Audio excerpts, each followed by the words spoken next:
ఘనుడగు యేసుని సన్నిధి మహిమ కలిగించును ఇలా ధన్యత నీకు.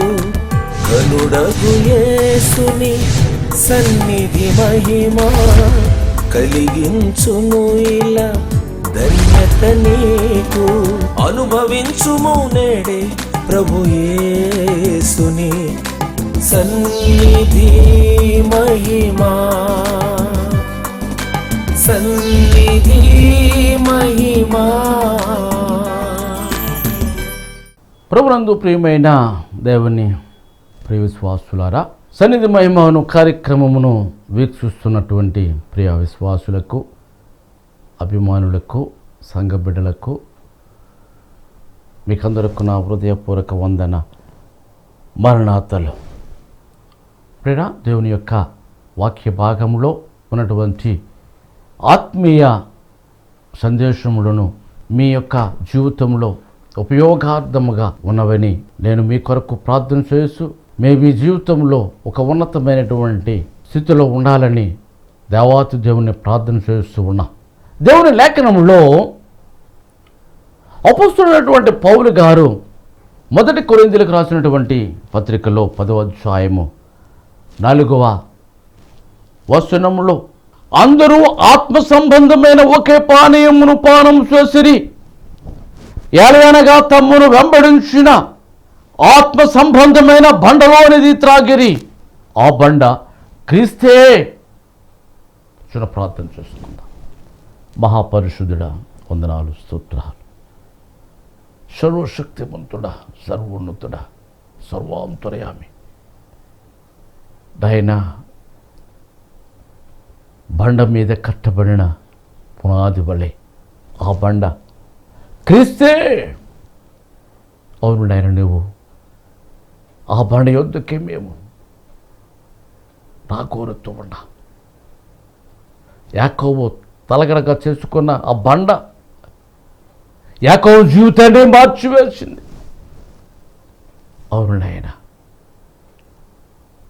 నీ యొద్దకు మేము వస్తే ఎప్పుడునూ ఆశీర్వాదము కనుక నాయన కొన్ని నిమిషంలో మనకు పరిచి మీ ఆత్మీయ సంగతులను మాకు తెలియజేయమని యేసయ్య శ్రేష్టమైన నామములో బ్రతుములాడి వినయముగా వేడుకొనుచున్నాము తండ్రి.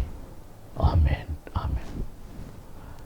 ప్రభునందు ప్రియమైన దేవుని ప్రియ విశ్వాసులారా, దేవుని యొక్క దీవెనలు మీకు మెండుగా కలుగును గాక.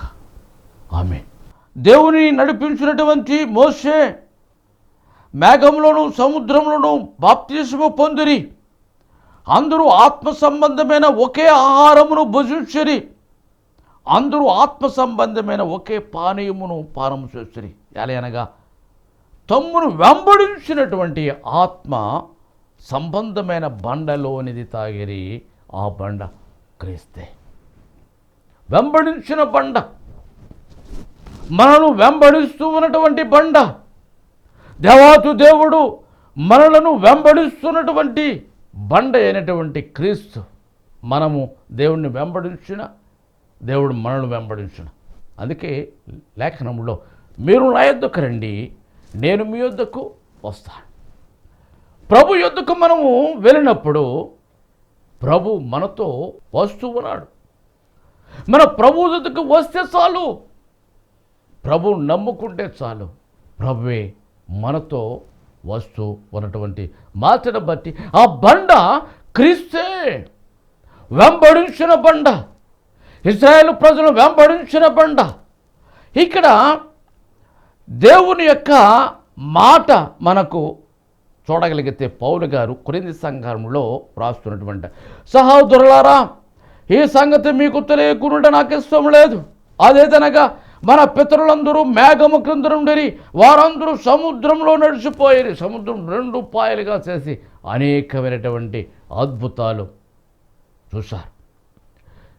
కనుక అరణ్యములో వెళుతూ ఉన్నటువంటి వారందరూ సముద్రంలో నడిచిపోయేది, అందరూ మోషేను బట్టి మోషేను బట్టి మేఘములోను సముద్రంలోను బాప్తిసం పొందిరి అందరూ ఆత్మ సంబంధమైన ఒకే ఆహారమును భుజించిరి. ఆత్మ సంబంధమైన ఆహారం. మనము దేవుని వెంబడించారు కనుక వారు ఆత్మ సంబంధమైనటువంటి ఆహారమును వారు భుజించారు. మనము కూడా దేవునిలో కొనసాగితే, దేవునిలో వెంబడిస్తే, దేవుని కొరకు మనము కష్టపడితే మనను వెంబడించినటువంటి బండ కావచ్చు. ఇజ్రాయేల్ ప్రజలను ఆ బండ 2 పాయలుగా చేసినటువంటి ఆ బండ యేసుక్రీస్తు ప్రభువారే. ఐగుప్తు దేశంలో నుంచి తోడుకొచ్చిన బండ, మనల్ని ముందుకు నడిపిస్తున్నటువంటి బండ. నువ్వు క్రీస్తు కొరకు నిలబడగలిగితే, క్రీస్తు కొరకు నువ్వు ఉండగలిగితే, క్రీస్తే మమ్మల్ని ముందుకు నడిపిస్తూ ఉన్నటువంటి సత్యమును ఇక్కడ మనకు కనబడుతుంది. ఇక్కడ ఈ బండలోనిది త్రాగిరి, ఈ బండలోనిది, ఈ బండ సర్వ సమాజము ఎదురుకుండగా వారు నీరు లేనప్పుడు అనేకమైనటువంటి మోషే మీద తిరగబాటు చేశారు. మోషే మీద ఇసుక్కున్నారు. మోషే మీదను దేవుని మీదను వారు విరోధముగా మాట్లాడిరి. అయినప్పటికీ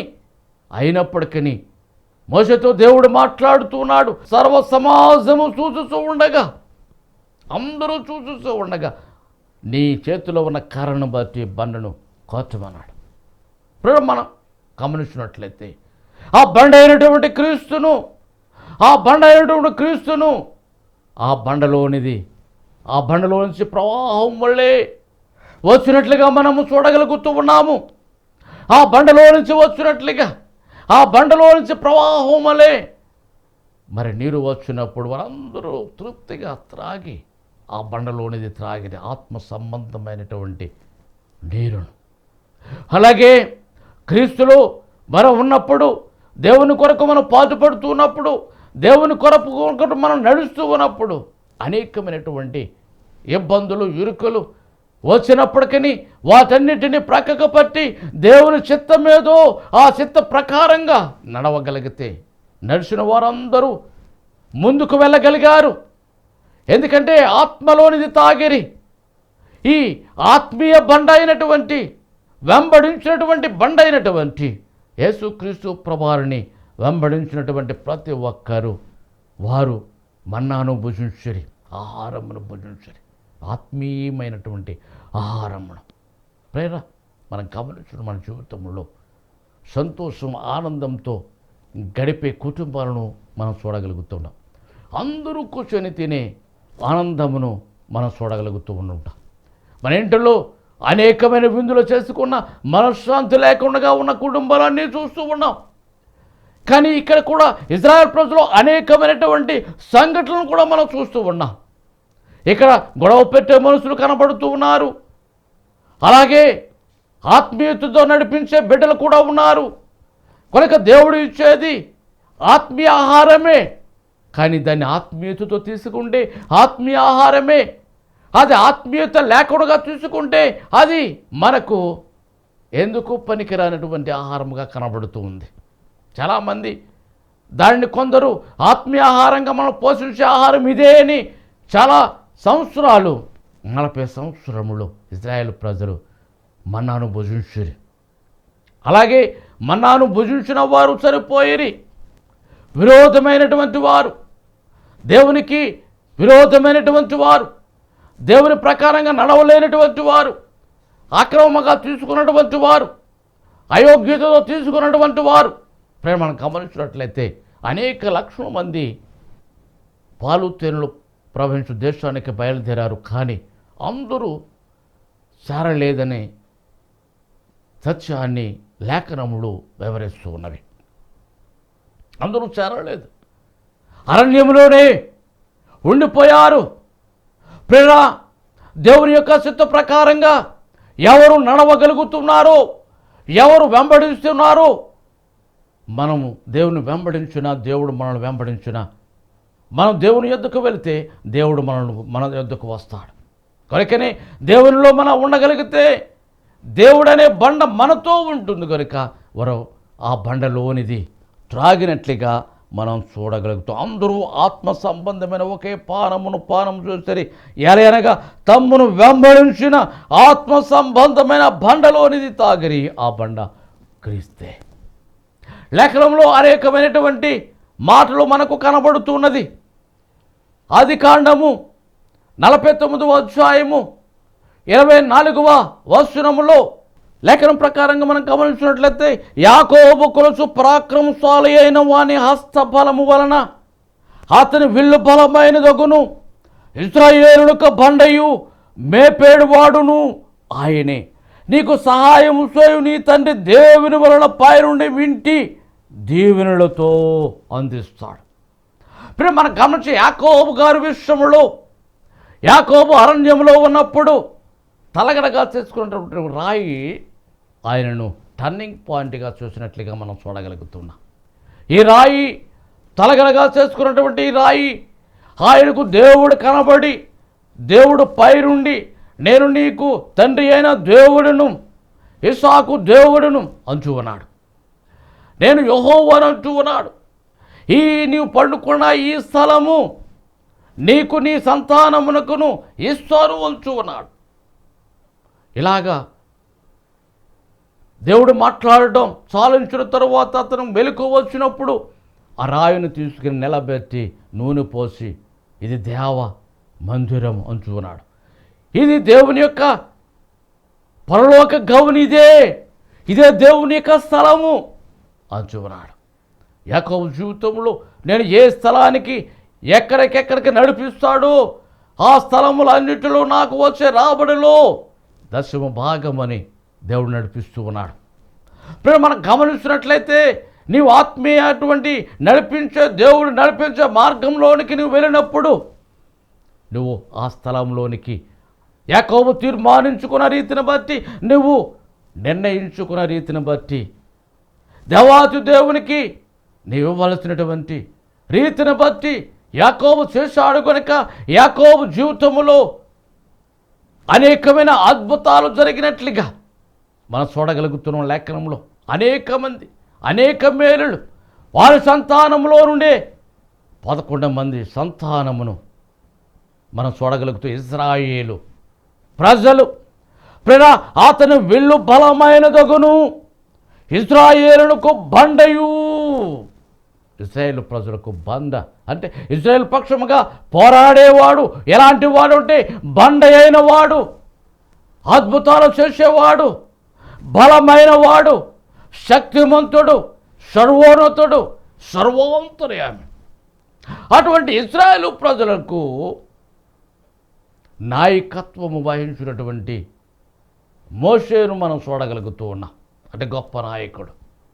ఇప్పుడు మనం గమనించినట్లయితే అటువంటి నాయకత్వములో మనం చూడగలుగుతూ ఉంటుంటాం. ఇశ్రాయేల్ ప్రజలు కూడా మాకొక నాయకుడు కావాలి, మాకొక నాయకుడు కావాలి అనుకున్నారు. సౌలు రాజును ఎన్నుకున్నారు. ఈ సౌలు రాజును ఎన్నుకొని సమూయేలు చేత తైలపు కొమ్ముతో అభిషేకించిన తరువాత, దైవాత్మ వచ్చిన తరువాత ఈ సౌలు రాజు దేవుని చిత్తమునకు నెరవేర్చలేనటువంటి వాడుగా కనబడుతూ ఉన్నాడు. దేవుని చిత్తమును నెరవేర్చలేకపోయిన వాడు సమూయేలు బాధపడుతూ ఉంటుంటే సమూయేలుతో దేవుడు మాట్లాడుతున్నాడు.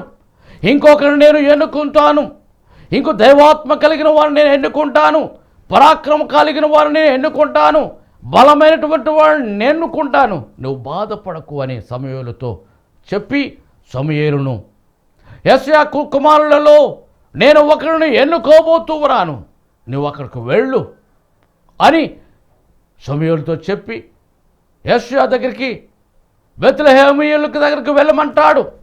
అక్కడికి వారికి అనేక మంది సంతానం. అయితే ఒకరు మించుడు ఒకరు ఉంటారు.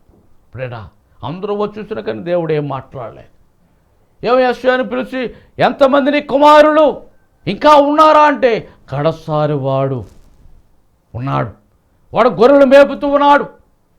ఆ గొర్రెలు మేపుతూ ఉన్నాడు, అర్జెంటుగా తిరిగి పంపించవయ్యా, నేను ఇక్కడే ఉంటాను అన్నాడు. ఇప్పుడు మనం గమనించినట్లయితే దేవుని యొక్క చిత్త ప్రకారంగా నువ్వు ఎరిగి ఉంటే దేవుని యొక్క రీతిలో నువ్వు ఎరిగి ఉంటే, దేవాతు దేవుని యొక్క ఉద్దేశములో ఎవరికి నీవు ఎదురు చూడకుండా ఎవరైతే దేవుని చిత్త ప్రకారంగా నెరవేర్చగలుగుతూ ఉంటారో, ఇశ్రాయేలు పక్షంగా ఎవరైతే పోరాటం చేయగలుగుతుంటారో, దేవుడి యొక్క దావీదు వచ్చిన తరువాత దేవుని యొక్క ఆత్మ దావీదు మీద కొన్నప్పుడు, తైలముతో అభిషేకించినప్పుడు నూతన బలముతో శక్తిమంతుడిగా దేవుని యొక్క ఆత్మ దావీదు మీదకి వచ్చింది.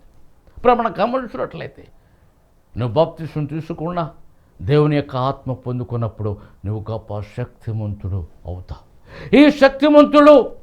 ఈ శక్తిమంతుడిగా నీ ఉన్నప్పుడు, బలమైన వ్యక్తిగా ఉన్నప్పుడు, నీ బలమును నీ శక్తిని ఎవరికి ఉపయోగపడాలంటే దేవుని పనులకి ఉపయోగపడితే, దేవుని కొరకు నీవు పాటుపడితే, దేవాతు దేవుడు ఇంకా బలమైనటువంటి వాడుగా పనిచేసేవాడిగా మనం చూడగలుగుతూ ఉంటుంటాం.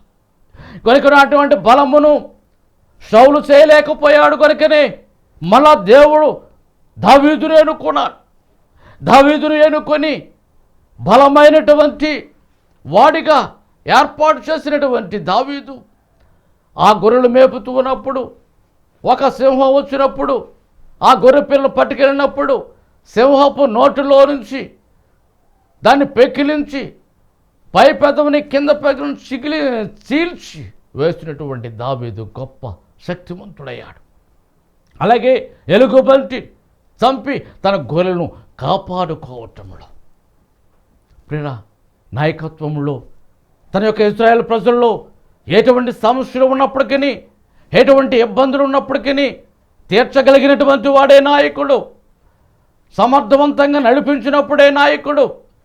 కనుకనే తన యొక్క రాజ్యంలో ఎటువంటి లోటు లేకుండా నడిపించగలిగినప్పుడే నాయకుడు. అంతేకాని ఆ నాయకత్వంలో తన ఇష్టానుసారంగా పరిపాలన చేయగలిగితే అది నాయకత్వము కాదు. కనుకని అనేక మంది చల్లాచుదులుగా పారిపోవటానికి కారణము న్యాయము లేకపోవటం వలనే.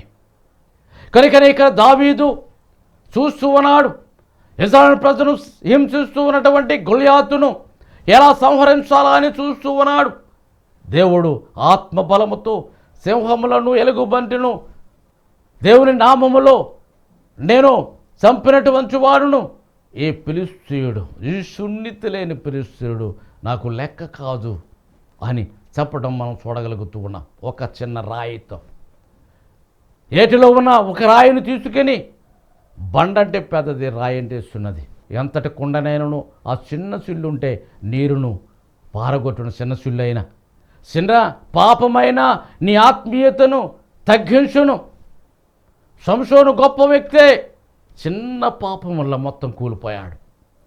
కనుక ప్రియరా, మనం గమనించినటువంటి మాట ఏమిటంటే, చిన్న రాయి అయినా ఆ రాయిని ఒడిశాల్లో పెట్టుకొని గిరగిరా తిప్పి గొలియాతును కొట్టడంతో వెంటనే బోర్లా పడిపోయాడు. తన వరలో ఉన్నటువంటి కత్తిని చూసి ఇజ్రాయేలుకు ఆటంకముగా ఉన్నటువంటి వారిని సంహరించాడు, గొలియాతును. ప్రేర దేవుని యొక్క ఉద్దేశంలో అనేకమైనటువంటి సంగతులు మనకు ఎదురవుతూ ఉన్నవి. ఇక్కడ యాకోబుకు తోడుగా ఉన్నటువంటి బండ లాబాను ఇంటిలోకి వెళ్ళిన తోడుగా ఉన్నాడు.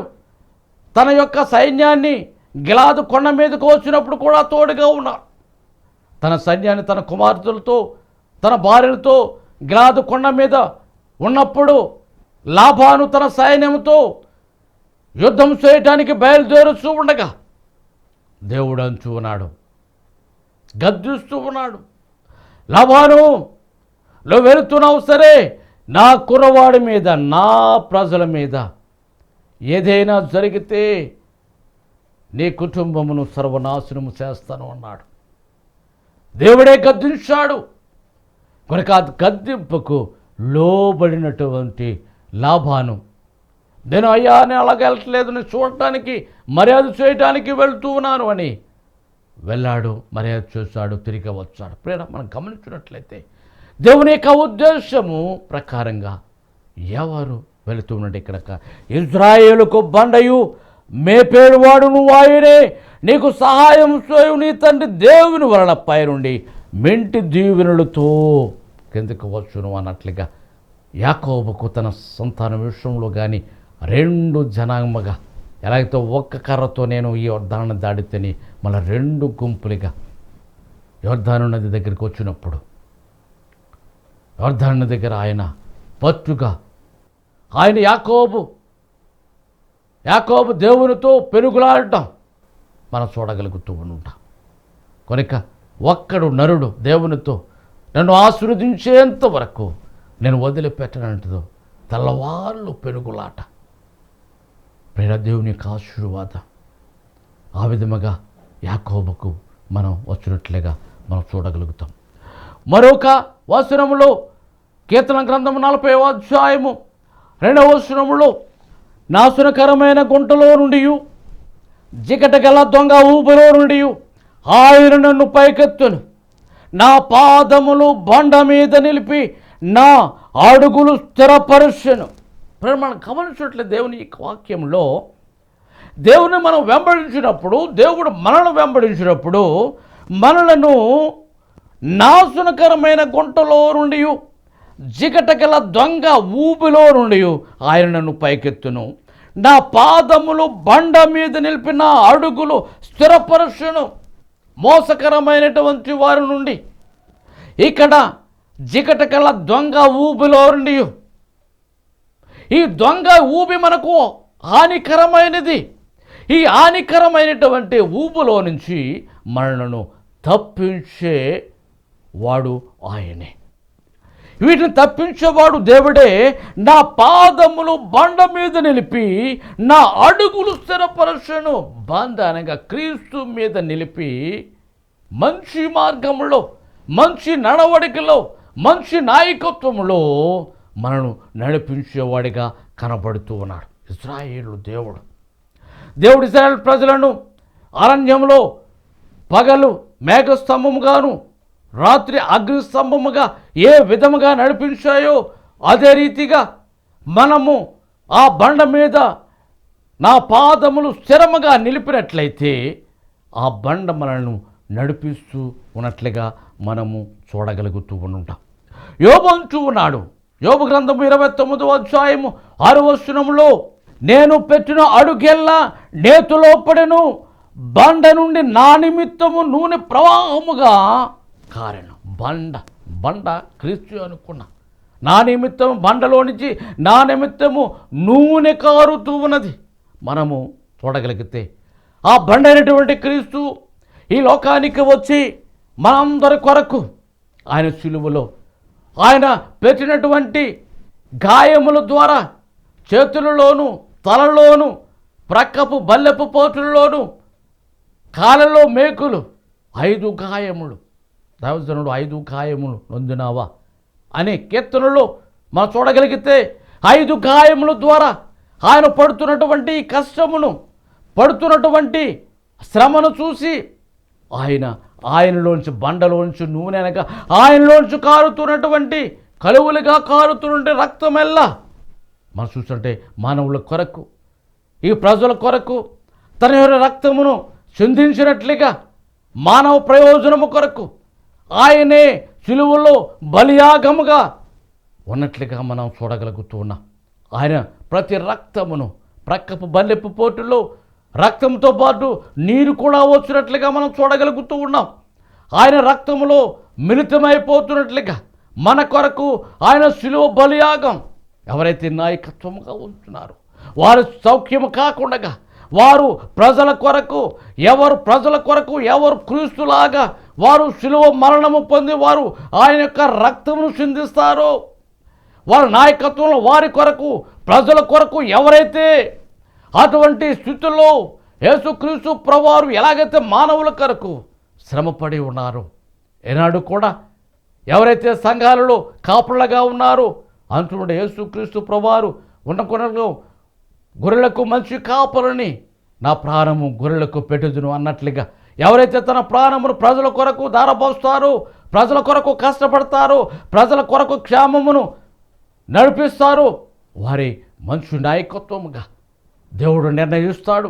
అలాగే యేసుక్రీస్తు ప్రభువారు ప్రజలందరి కొరకు సిలువలో పెట్టినటువంటి గొప్ప మరణమును బట్టి, అనేక రక్తము కారుతున్నటువంటి రీతిని బట్టి, ఆ కొండ మీంచి కారుతున్నటువంటి ఆయన యొక్క రక్తమును ప్రతి మానవునకు, ప్రతి పాపమునకు ప్రయోజనకరము కనుక ఆయన యేసు రక్తము ప్రతి పాపమును తుడిచివేయును. అటువంటి ధన్యత మీ కలరకును దయచేయును గాక. ఆమేన్. ప్రార్థన చేసుకుందాం. తలలో ఉంచండి, కళ్ళు మూసుకోండి. మహాపరిశుద్ధుడా, వందనాలు, స్తోత్రాలు. తమను వెంబడించినటువంటి బండ అయినటువంటి క్రీస్తు ఎవరైతే ఆయనను ఆశ్రయిస్తారో, ఆ ఆశ్రయించినటువంటి ప్రతి ఒక్కరి కొరకు ఆయన తన రక్తమును చిందించినట్లుగా మీరు నా యొద్దకు రండి, నేను మీ యొద్దకు వస్తాను. సిలువ యొద్దకు ఎవరైతే వస్తారో ఆ రక్తంతో తల నుంచి అరికాల వరకున్న సమస్త అవయములను శుద్ధీకరించినట్లుగా తన రక్తానికి రక్తమును, తన శరీరమును ఆయన రక్తమున రక్తానికి ఆయన శరీరమునకు, మన శరీరమునకు ఆయన ఇచ్చి మనకు స్వస్థపరిచినటువంటి యేసుక్రీస్తు ప్రభువును మనం చూస్తూ ఉన్నాం. ఆయన శరీరమును మన శరీరమునకు ఇచ్చి, రొట్టెనిచ్చి శరీరం అన్నాడు, పానమునిచ్చిన రక్తం అన్నాడు. అనేక మంది వ్యాధిగ్రస్తులు ఉండవచ్చు. ఎయిడ్స్ వ్యాధిగ్రస్తులు, క్యాన్సర్ వ్యాధిగ్రస్తులు, నానా విధమైనటువంటి వ్యాధి కలిగినటువంటి వారు ఉండవచ్చు. సమయంలో ప్రశస్తమైనటువంటి యేసు రక్తం వల్ల సమస్త వ్యాధులను నివారణ చేయగలిగినటువంటి శక్తి యేసు రక్తంలో ఉంది కనుక అటువంటి శ్రేష్టమైన నామములో బ్రతుములాడి వినయముగా వేడుకొనుచున్నాము తండ్రి. ఆమేన్, ఆమేన్, ఆమేన్. మరణాత. మీ యొక్క ప్రార్థనా అవసరతలకు మమ్మును సంప్రదించవలసిన చిరునామా reverend M Raj Dayakar, door number 2-401, Netaji Nagar, Saint an school వెనుక వీధి, రాజమండ్రి. మమ్మును సంప్రదించవలసిన ఫోన్ నంబర్లు 9885177752 మరియు 9491291754.